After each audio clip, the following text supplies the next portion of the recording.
Vérité que peu de gens osent dire à voix haute, parce qu'elle dérange, parce qu'elle va à contre-courant de ce que l'on montre, de ce que l'on affiche, de ce que l'on monétise. Un homme qui t'aime, ce n'est pas celui qui te donne de l'argent, c'est celui qui t'élève. Et cette phrase, beaucoup la répètent, mais très peu la comprennent vraiment. L'argent est visible, le temps, lui, est invisible. Et pourtant, c'est la ressource la plus rare qui soit. Un homme peut gagner de l'argent, en perdre, en regagner. Il peut augmenter ses revenus, changer de travail, rebondir. Mais son temps, une fois donné, est définitivement consommé. Chaque minute offerte est une minute qui ne reviendra jamais. Aimer, ce n'est pas payer. Aimer, ce n'est pas compenser. Aimer, ce n'est pas acheter la paix, le silence ou la présence. Aimer, c'est investir là où il n'y a aucune garantie de retour. Élever une femme, cela demande du temps, du vrai temps. Pas du temps résiduel, pas les miettes d'une journée épuisée, mais du temps conscient. Élever, c'est écouter quand c'est inconfortable. C'est parler quand ce serait plus simple de se taire. C'est corriger quand on sait que l'autre pourrait mal le prendre. C'est encourager même quand cela implique de ralentir son propre rythme. Un homme qui élève ne cherche pas à plaire. Il cherche à faire grandir. Et cela coûte cher.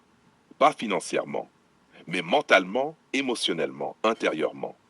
Car élever, c'est accepter d'être parfois incompris. C'est accepter d'être perçu comme dur, exigeant, froid. Alors qu'en réalité, c'est l'acte le plus profond d'amour. Donner de l'argent peut être un geste généreux, mais c'est souvent un geste confortable.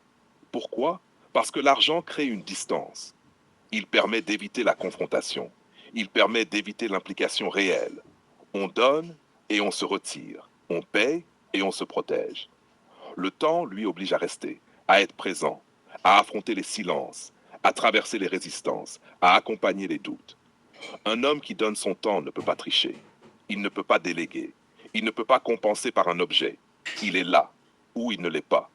Et c'est pour cela que le temps révèle toujours la vérité. Un homme qui t'aime te parle de toi, pas pour te rabaisser, mais pour t'éclairer. Il te montre des angles morts que personne n'ose pointer. Il te pousse à réfléchir, parfois contre ton confort. Il refuse de t'entretenir dans une version de toi qui te limite. Et ça, beaucoup n'en veulent pas. Parce que se faire offrir de l'argent flatte l'ego. Mais se faire offrir une élévation confronte l'identité. Être élevé, c'est accepter de changer. C'est accepter de perdre certaines illusions. C'est accepter de revoir ses choix, ses comportements, ses schémas. Et tout le monde n'est pas prêt à ça. Voilà pourquoi certains préfèrent un homme généreux financièrement plutôt qu'un homme exigeant intérieurement. Car l'un rassure, l'autre transforme. Mais ce qu'on oublie souvent, c'est que l'argent peut soutenir un confort, alors que l'élévation construit une trajectoire. Un homme qui élève ne te rend pas dépendante. Il te rend plus forte, plus lucide, plus stable. Et paradoxalement, c'est précisément pour cela qu'il prend un risque. Car une femme élevée peut choisir de partir. Une femme dépendante, beaucoup moins. Voilà la vraie différence. Donner de l'argent peut créer une dette. Donner du temps crée une liberté.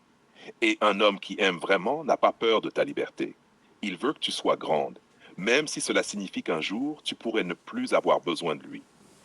C'est ça, l'amour adulte. Pas la possession, pas le contrôle, pas la compensation, mais la transmission. Un homme qui t'élève te donne des clés, des repères, une structure intérieure. Il t'apprend à penser, à discerner, à te respecter. Et pas la possession, pas le contrôle, pas la compensation, mais la transmission.